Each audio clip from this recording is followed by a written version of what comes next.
Sveiki visi, su jumis Tomas, nekilnojamo turto brokeris. Tikiuosi sekasi jums puikiai ir gyvenate gerai. Kviečiu prisijungti po pasivaikščiojimus per Vilniaus miesto mikrorajonus ir kainų palyginimus, kas buvo prieš 4 metus ir kas yra dabar. Pradžioje noriu paraginti pasižiūrėti praeitą mūsų video, kuriuo mes kalbėjome apie Antakalnio mikrorajoną ir šią video nuorodą rasite šio video aprašyme. Na, o dabar kviečiu susipažinti ir pasižiūrėti Bajorus. Beje, šitam video mes labiau kalbėsime apie kainas. Ir kam aktuali yra bendra informacija apie Bajorų mikrorajoną, galite pasižiūrėti, tai pirmą mūsų video, nuorodą rasite šio video aprašymą. O lyginsime mes kainas, kurios buvo 2019-2020 metais, ir kas yra dabar šiai dieną 24 metų sausį. Todėl nieko nelaukiam ir važiuojam.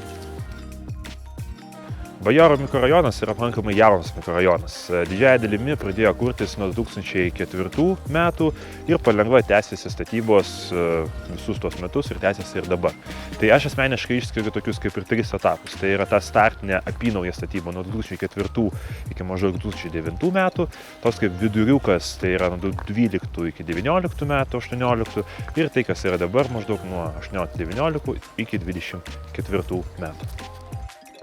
Apynaujas statybos kainos prieš 4 metus maždaug prasidėdavo nuo 1400 eurų už kvadratinį metrą ir svyruodavo maždaug iki 1100 eurų už kvadratinį metrą. Tai yra tokie jau remontuotini objektai.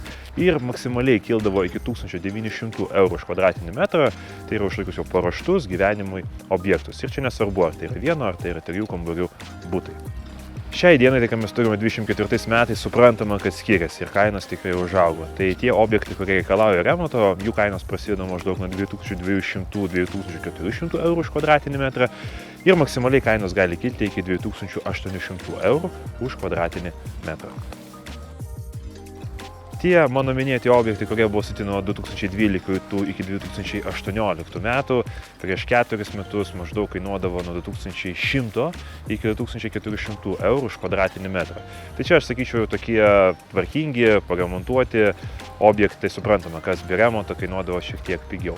Na, o tai, ką mes turime šiai dienai, 24 metais, tai kainos maždaug svyruoja nuo 2800 eurų už kvadratinį metrą už tokius jau remonto reikalaujančius objektus ir maksimaliai gali kilti už tvarkingus objektus iki 3400 eurų už kvadratinį metrą, bet čia gal labiau kalbu apie mažesnį plotą nekilnojamąjį turtą.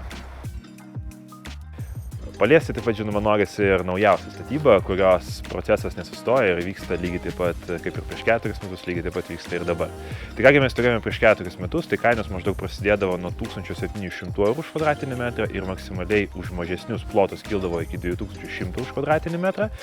O kągi mes turime šiai dienai, tai kainos prasideda geriausiu atveju nuo 2600 eurų už kvadratinį metrą. Čia, žinoma, reikia dar paieškoti kažkokių akcinių variantų, bet šiaip tai maždaug svyruoja apie 2800-2900 eurų už kvadratinį metrą, kalbant apie dalinę apdailą.